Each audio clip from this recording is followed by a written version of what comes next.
દાહોદમાં Zydus medical college ઉપર RTPCR ટેસ્ટિંગનું inauguration જિલ્લા કલેક્ટર દ્વારા કરાયું હતું। દાહોદ જિલ્લામાં કોરોનાના કેસ વધી રહ્યા છે, જેથી દાહોદ મેડિકલ કોલેજ અને જિલ્લા વહીવટી દ્વારા દાહોદમાં કોવિડ-19ના રિલેટેડ આરટીપીસીઆર ટેસ્ટ માટે રાજ્ય સરકારની રજૂઆત કરવામાં આવી હતી। ત્યારે સરકારે દાહોદ જિલ્લામાં ઝાયડસ મેડિકલ કોલેજને આરટીપીસીઆર માટેની મંજૂરી આપી હતી। આજે ઝાયડસ મેડિકલ કોલેજ અને હોસ્પિટલમાં આપણે આરટીપીસીઆર લેબ ચાલુ કરી છે અને ખાસ કરીને છેલ્લા કેટલાય સમયથી આપણે રેપિડ એન્ટીજન ટેસ્ટ અને આરટીપીસીઆર જે ટેસ્ટ છે દાહોદ જિલ્લામાં આપણે કરીએ છીએ અને આરટીપીસીઆર ટેસ્ટ જે છે એના માટે આપણે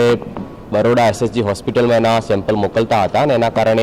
કરીબન 24 થી 48 કલાક જે છે એના પછી એનું રિઝલ્ટ આવતું હતું। એટલે એક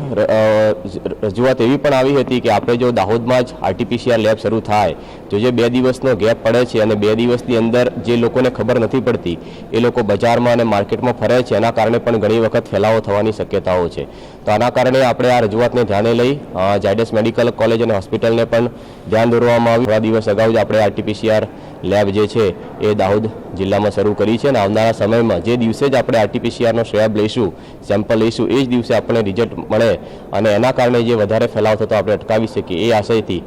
દાહોદ જિલ્લામાં આજે આપણે આરટીપીસીઆર લેબ શરૂ કરી છે।